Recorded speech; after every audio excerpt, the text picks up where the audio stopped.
brand as well, what you're doing and how you're changing things. I like it. Let's just keep space. Cool um, stuff.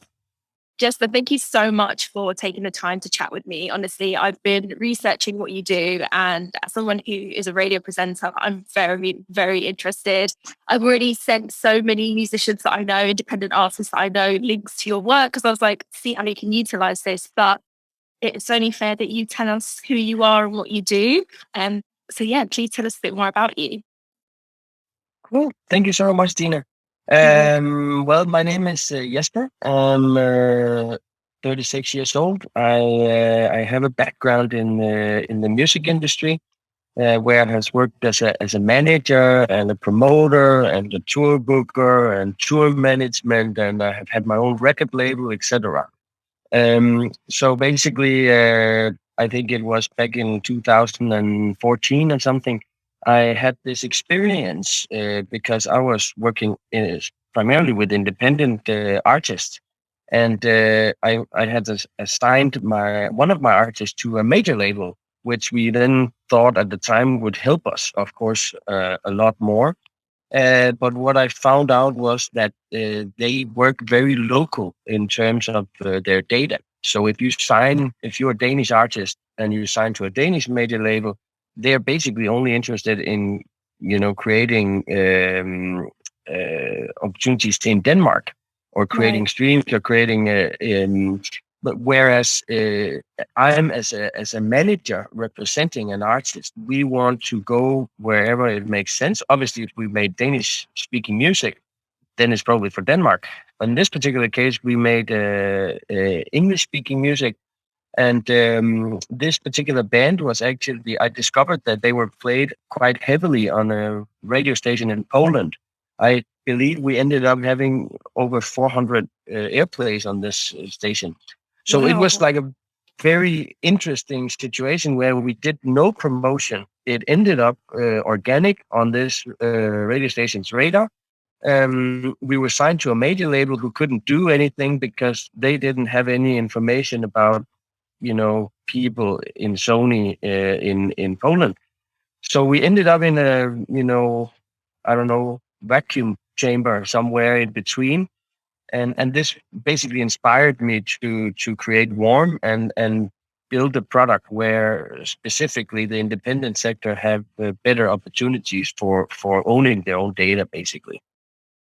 That's so cool. And you're so right about you don't know where music's being streamed. I play so many artists that they're not from the UK at all. And I always wonder, how would they know? They don't see my tag on Instagram, for example. How would they know? Exactly. And that is the main problem is also that, a lot of people expect something. Like if you are an English speaking artist and you have, let's say you hired a radio promoter in the UK, and then you would expect if you have airplay, it would be in the UK. But in reality, it could equally be that it's organically grown in a different market. And then you just don't know that because you expect it to be in one capacity. And that is basically what I'm, bashing the majors a little bit in the head because of their very local driven mindset that basically interferes with the rest of the industry that has a global mindset per definition. Definitely. I think you just said that so perfectly. And as you said, you then formed Warm. Tell me about it. Take me through it. Exactly what you do. Yeah. So basically, Warm is a company that delivers market intelligence on radio to the independent sector. I mean, majors can also use it, but to be very specific, we focus on the independent sector.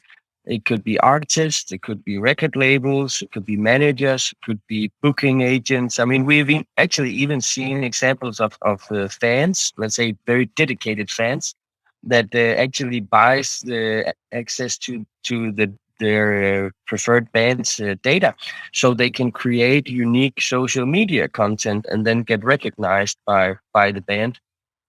So this is, I mean, that's not the purpose, but it's interesting to see how people can actually use it. But yeah, but we work together with a technology partner called Music DNA, and these are basically the guys that that founded this algorithm and the technology that we then license. And then we built, let's say, this warm universe on top of it and make it more accessible for the independent sector, change the business model and the structure and how you basically can use the information. Data is king now, right? Absolutely. That is so crazy. Do you know, obviously I'm not a techie person at all, but I understand like how useful this platform is. Like, honestly, I got into like a black hole of it. I was like, oh my God, and this can happen. And I was sending it to so many people because this is honestly such a good idea. Was it quite hard to start with all the like AI involved? It's difficult. So basically, because we have a technology partner, the AI part of that is basically part of the algorithm, and they are super, super smart engineers. So I'm, let's say, more focused on the product development. I'm more focused about commercializing the product, talking with our users, understanding what things needs to adapt or change in order to make it easier to sell and easier for people to use, of course. So in terms of the AI as per se, that's just a part of the algorithm. And to touch maybe based on how the system actually works, it is that similar as we know from Shazam, where it listens and detect. It's actually very similar the way that we work. So the algorithm provided by Music DNA gives us opportunity to segment a audio file in different parameters. So it could be acoustic or brightness or BPM, like the speed of the music, etc. Is there vocal? Is there no vocal? Genres, and so on and so on. And so all these different parameters create a unique audio fingerprint. And then this unique audio fingerprint is tried to be matched against all the radios that we then listen to every 7 seconds or something. So if you upload your song, or if we have your song, for example, in the database, then we create a unique fingerprint, and then it will try and do a comparison or detection against all the radios that we monitor all the time. So that is also why if suddenly a small radio channel in Liechtenstein would play your song, then you would actually see that in real time. And we monitor everything from very big radios like iHeart or Capital or BBC and all that, and then down to very small independent radios. We even have I believe we're even monitoring 3 different channels in the Vatican State. Wow. So, I mean, I wouldn't even know, usually wouldn't even know that they had 3 radios in the Vatican State. But I think it gives quite good understanding of the diverseness we cover in terms of radios. It's college radios, it's specialist radios, it's all kinds of radios, online, digital, and FM, of course. It's honestly so cool. And I have a question off the back of that because now everything is streaming. We stream our music, we stream our programs, our movies, etc. Do you still see the value? Obviously, I imagine you do. Why do you still see the value in radio? Because a lot of people say, "Oh, radio's going to die. Radio's dying." What do you think about that? Yeah, but I mean, it's a very interesting question because it's something that I have, of course, been asked before. And I mean, obviously, I have to say that I am a bit biased because this is what I do. However, I think there are more elements to it. First and foremost, I really think that streaming is helping radio, or at least helping the artist, because as you just mentioned before, you find music from other places. I mean, you are maybe probably not just playing the new Ed Sheeran or Justin Bieber or whatever it is. You're probably going to find music, and part of you as a gatekeeper or a curator finding music is most likely also from streaming. So you have, the streaming service you use have made a profile of you, and the more you use the streaming service, the more music will get recommended to you. And that's probably based on your likes. And now that you are a gatekeeper, it is most likely that you could consider some of this music to be played on your radio show. So I think that with this sentiment, I think that streaming is actually helping music gets distributed instantly with help of streaming. And then the next thing is, I mean, I know that's not necessarily just streaming, but just to create something that creates a loop effect that actually benefits also radio is that, let's say someone plays a song on the radio and they don't know what it is, they would probably use something like Shazam to detect it.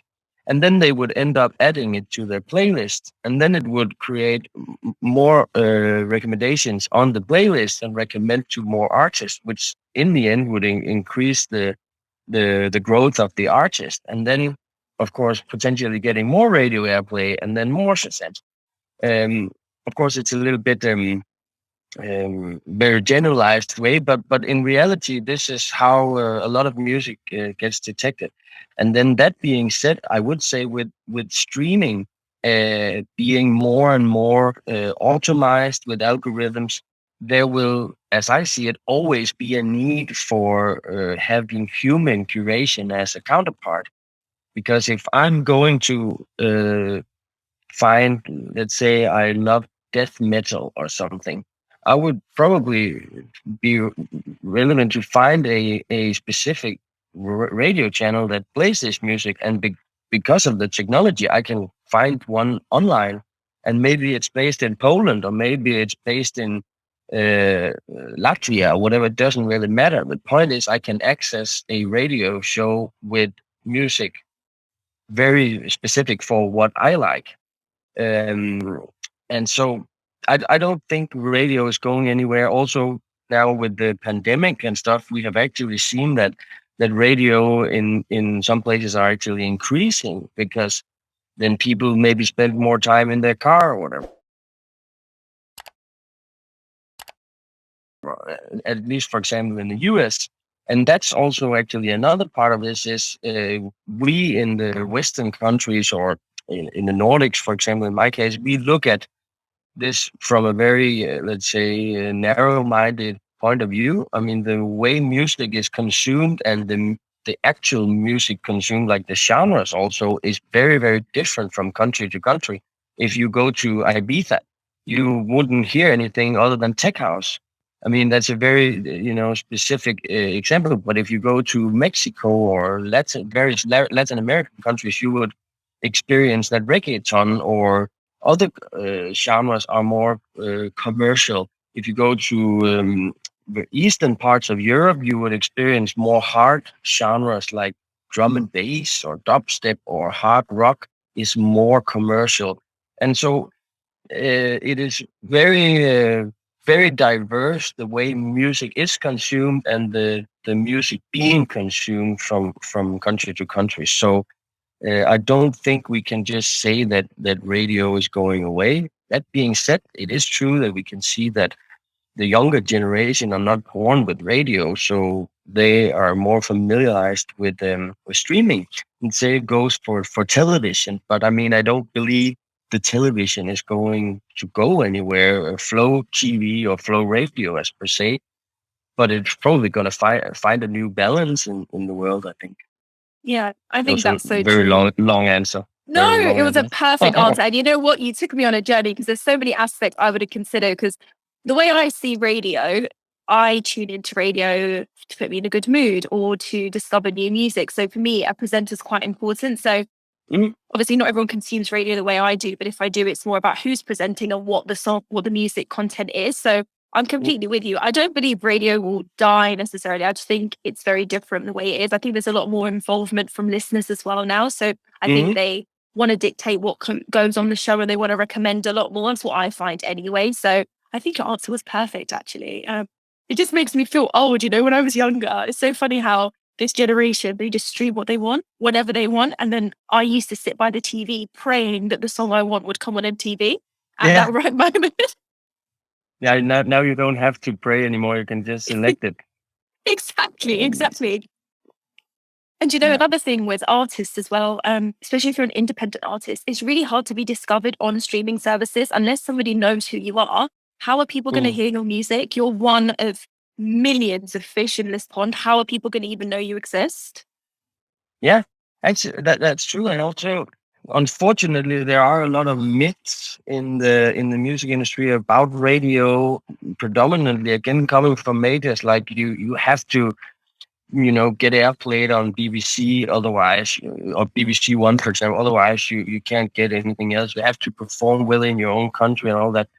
And in reality, it's just so wrong, because if you are an independent artist and you make, let's say, electronic music, why shouldn't you be able to get that out to the most electronic radio stations in Europe, for example, or in the world? Like, why should you be limiting yourself to the UK? And also, I would say radio still plays a significant role in breaking an artist. I mean, the same goes. You can break an artist on TikTok or whatever, but it will probably not be a long career. I mean, but if you can get TikTok to create like an interest, or something that can establish more growth, then you will get exposure to bigger companies, bigger labels, gatekeepers that might put you on heavy playlists, and then that would transition into radio and so on. But it's not an either or. I think it's Yeah. like, it is like you need to have the whole. It's like the same. You also have to be good on stage. I mean, who wants to be fan of a band if they are never going to see them play, or let's say they find out that they suck on stage. Um, I mean, then there are so many artists. So then you're gonna go to other artists or other bands who and look into that. Yeah. I imagine you get that question all the time about the radio, but do you face any other struggles or any myths around your business that people always question? Yeah, I think so, because there are a lot of again, like myths and misinformation or understandings about how the radio aspect of the music industry works, especially for the younger segment, and especially for a lot of independent artists. We also have to understand that independent artists are maybe in most cases, creatives, and that's what they want to do. But now, breaking through as an artist, you have to be good at social media. You have to be able to, I don't know, do your own artwork or whatever, and you have to be good on stage, and you have to make good music, and you have to be able to negotiate with labels. And I mean, it's really, really tough. I think you have to, because there are so many artists. Like 10, 15, 20 years ago, we have way less artists, because it was much more difficult to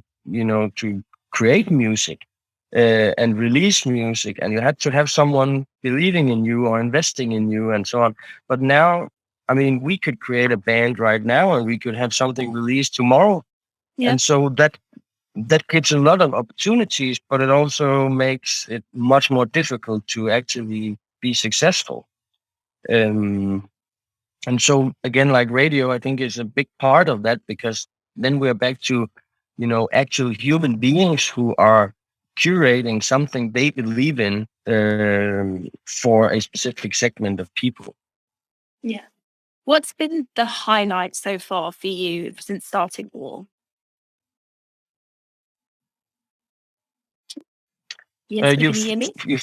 yes, you're back now. You fell out. Awesome. Sorry about that. No, I was just saying, what's the highlight so far for you since starting War? What's been the best moment for you?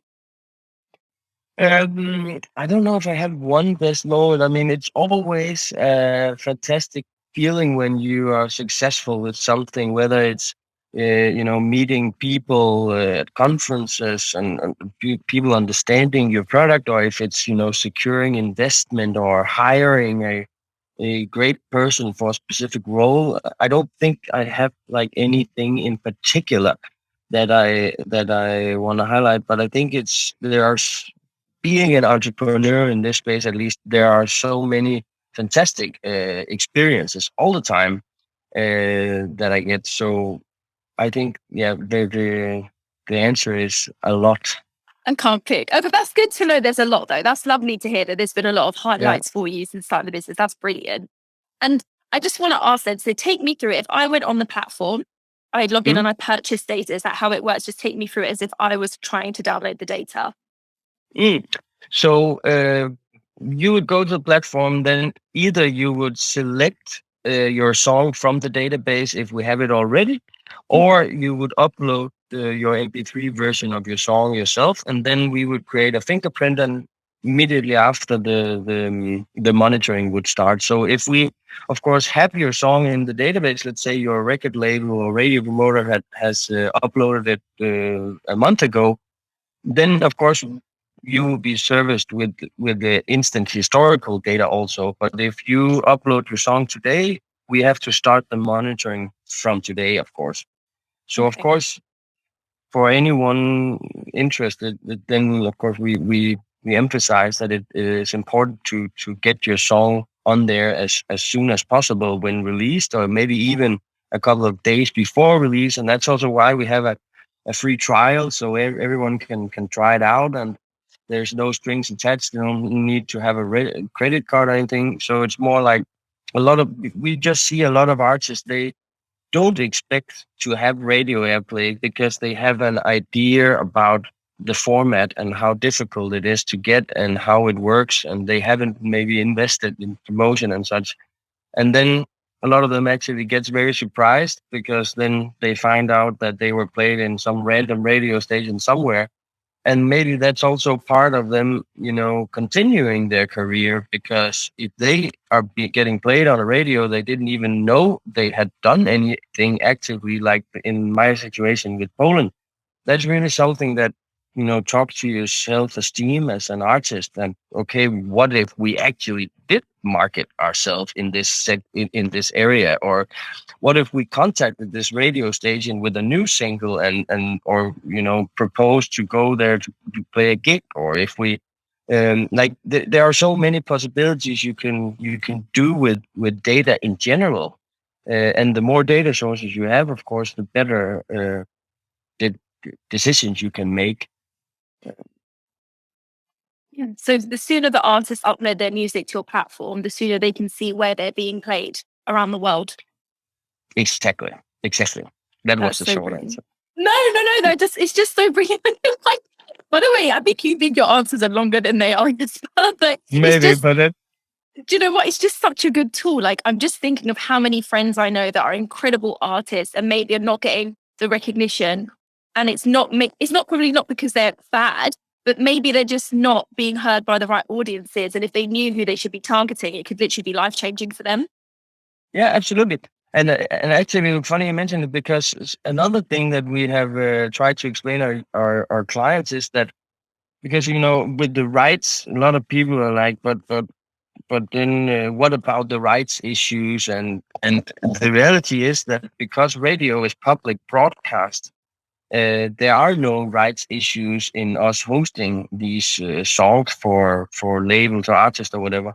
But it also creates an interesting opportunity where you can actually monitor or track a similar song. Like, let's say you're doing electronic music, for example, then you can find a similar song and monitor that one and see what radios played it. And then you have basically your own blueprint in terms of, which radios you should target, because everyone wants to get played on BBC One or Two or Capital. But you're just competing with the biggest record labels in the world. So you could potentially work smarter by targeting smaller radios. And if you can target them in a different country, they would probably see that as very exotic, rather than only playing local electronic Yeah. music, for example.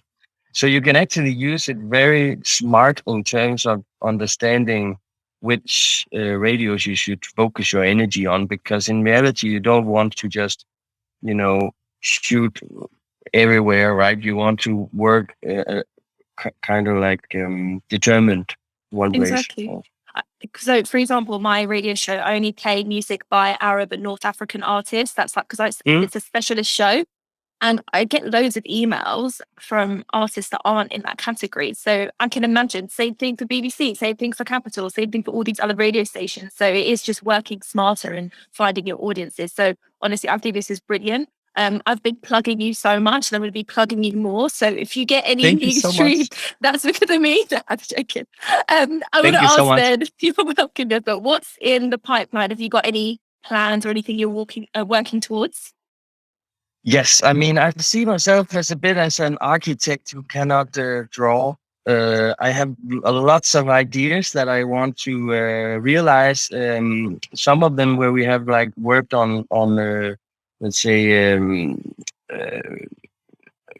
idea based. Some are more in product and or let's say in beta version, and some are that we have different things in different stages. But one of the things that we did launch some time ago is these radio charts. And right now we have about 35 different radio charts ranging from college only in the UK or college only in North America or whole of Latin America or Europe only or so. So we have like quite a lot of different radio charts right now, which is public, free, and available for everyone. And here we want to continue to develop independent charts, for example, and genre-based charts, because one of the things that I see as a problem with charts in general is that when Ed Sheeran, if we use him as an example, release a new song, then it's basically number one or let's say top five in 50 markets, which means that the local artist in one particular country, they have to compete with these international releases. And that goes for all the countries, whether you're in Liechtenstein or Germany or the UK or Denmark. And so what we want to do is create different charts that are, let's say, more focused on creating a fair environment. So let's say you're a rock artist from Spain and you could compete against a rock artist from France or Norway in the same genre, in the same category or in the same charts. And the same goes for independence, because we already know, again, like which songs dominates international. But if we could remove all the major labels and just create like a independent chart, that would also be a super useful tool for radio promoters, radio hosts and gatekeepers in general, to find what is really trending in whether that's Africa or South America or Latin America or in one particular country. So I think we're gonna try and focus a lot about this area between independent music and also what is independent. I mean, because we have sub labels that are owned by other labels that are owned by major labels. So when is it an independent label and when is it not? If it's a distribution agreement with a major label, is it then determined as a major label? And what about an aggregator that is distributing independent music but suddenly gets bought by a major label? Like there are so many questions to this, which is also why we haven't found the perfect model yet, because I could possibly do it manually, and I tried that as well. But then I would need to spend all my time in determining every single song if it's independent or not, and maybe that's not the best process. I'm really interested in that. And then we have a project which hopefully will continue this year, where we have actually done an application for the EU from the EU Commission. But the idea is basically to create a radio promotion tool that is optimized and intelligent. So if you, for example, as a radio presenter, only want to receive the music from Northern Africa, for example, or within a certain genre and so on, then the idea is that based on our existing technologies, we would be able to see what similar music is in the database as the song you want to promote, and then see what radios is playing that similar song, and then in the end create a recommendation to the user so he can target his music to the radios in a closed environment where there's biggest potential to get played, rather than just sending it to the biggest everyone radio. And Yeah. so the same would go for the radio presenter. They would suddenly receive music that is curated based on not only what they like, but also what the engine believes are accurate. Um, so it's a very big problem. I mean, I would say it's almost like building a new company. So it's also exciting to see. But we have made a proof of concept that shows that this can be done, and then we have applied for this grant where we will hopefully receive the money to build an actual product that can be launched. So Hopefully, I hope you get that. yeah, Honestly, everything you're saying is a radio or manager or artist manager absolute dream for us, because what you said about the charts, honestly, that stood out to me because there's a streaming service called Indi, and that's, like I said, for Arab and North African artists. And I look at the trending songs. Who's trending? Drake, Ed Sheeran, Case AK Centric. I'm just sitting there thinking, why am I not seeing any Arab or North African artists on a streaming app that's specifically for that area? It drives me insane. It's very difficult to collect data on those apps. yeah, because we know that these artists are huge, and it's Yeah. not to take anything from this, but it's more about to say, I know that already. Yeah. I want to know what is trending Yeah. locally, because I want to crate dig. I want to find. It's like going to the vinyl store, right? You want to find something that you would get surprised by, right? And Yeah. it's like a little bit similar to crate digging. Yeah. I love it. I wish you all the best with that. I hope you get all the grants you need, and I hope you manage to develop all this. It's going to make a lot of people's lives easier. And honestly, I think it got me very excited. Like, I always love interviewing all sorts of entrepreneurs, but I'm not going to lie to you. So I was very, very excited to speak with you because I think your idea is phenomenal, honestly. Yeah.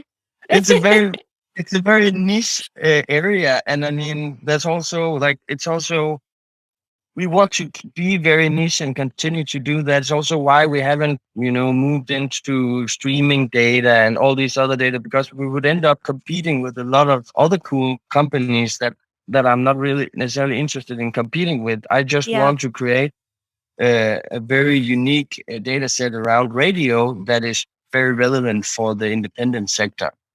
So I usually say we are not anti-major, but we are very pro-indie. I love that. And I guess my final question, Jesper, is for anyone that comes across this and is inspired by what you've started, because your career has evolved. You've always been in music, but obviously your roles have changed. What advice would you give to someone who has an idea or, scared to just jump in? What advice would you give them?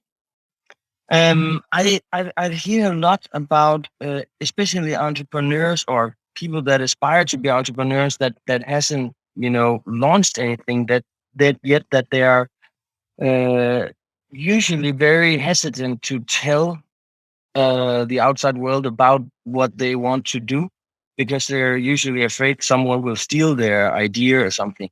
And that is something that I even now have found out that you should not be that afraid about that. I mean, it is very rare that you would tell someone, especially if it's someone you know or someone potentially doing business with you, that you would tell someone about an idea and then this other person would immediately throw away everything they do and steal your idea without having anything other than your presentation. And this takes me also to getting feedback.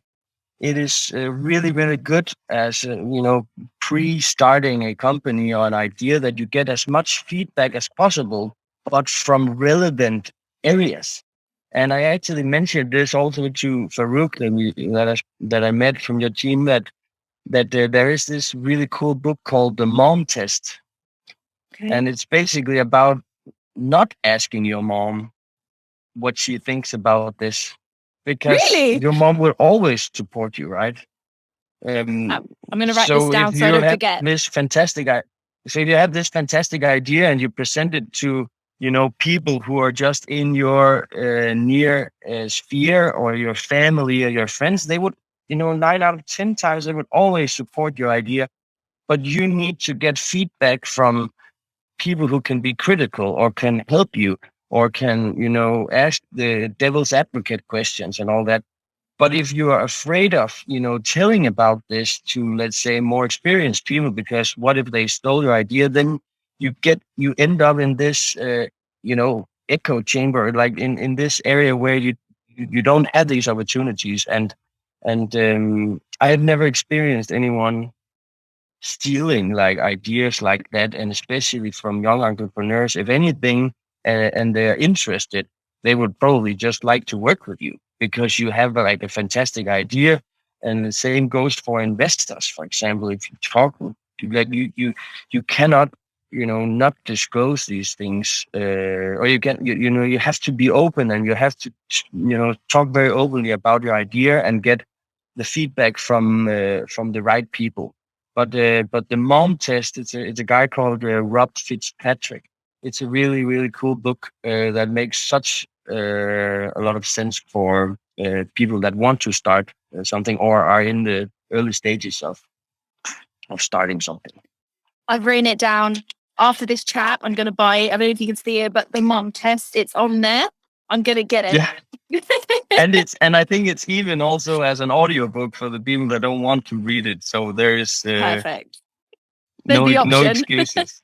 Yeah. Perfect. Yes, but thank you so much. Honestly, I've genuinely really enjoyed our conversation, and I can't wait to see where this platform's going to be in like a year's time. Thank you so much. You're welcome.